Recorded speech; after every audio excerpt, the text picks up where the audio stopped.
Good day, my name is Blue Suit and today I'll be going over my review of the casual farming and management simulation game known as Farming Life. In Farming Life, you, like so many in the genre before, move out of the big city into your grandpa's old farm as you work to restore it to its former glory as a huge sprawling rancher's paradise, while also doing your part to help out your nameless community and gain the trust of its residents.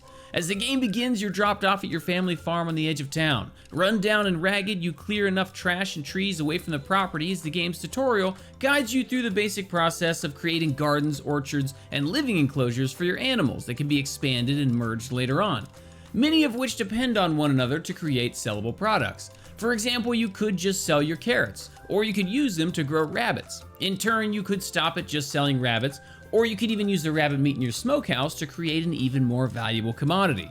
It's a familiar system to fans of the farming sim genre, but Farming Life attempts to make it into a much more casual experience by removing some of the deeper staple mechanics such as seasons, rebindable hotkeys, building upgrades, and employee automation.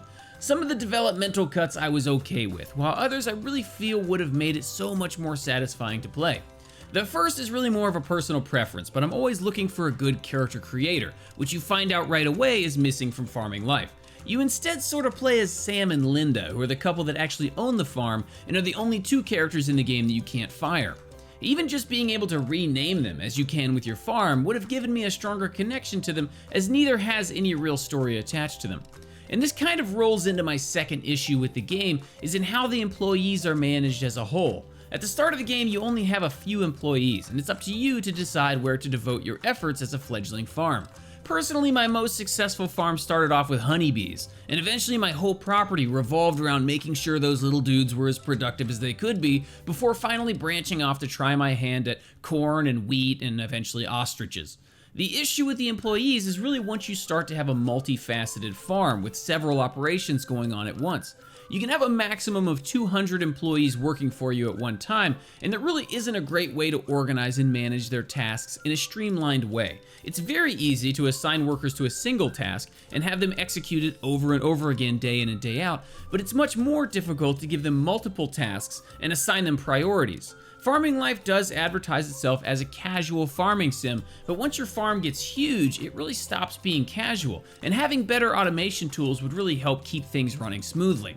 This is especially noticeable in the game's farming equipment. There are several tractors and harvesters that you can buy with loads of attachments to make your farms run more efficiently, but none of them seem to work with the game's automation tools. And since you have to manually use them each time, including swapping out attachments for each stage of plant growth, it's way too much of a hassle since you can instead just hire a couple dozen people to do it automatically instead.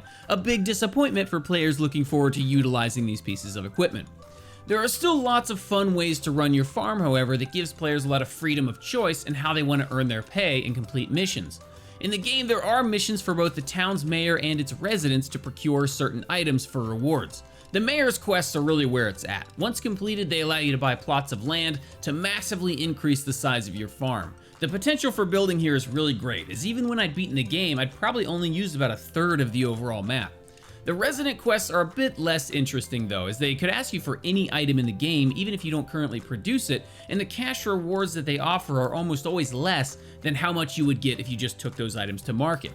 You can pick up Farming Life when it launches on Steam on October 18th, 2021. It's an overall enjoyable and addictive farming sim with a peppy soundtrack and mostly simple mechanics, but it doesn't really do much to stand out on its own as a unique experience amongst the genre.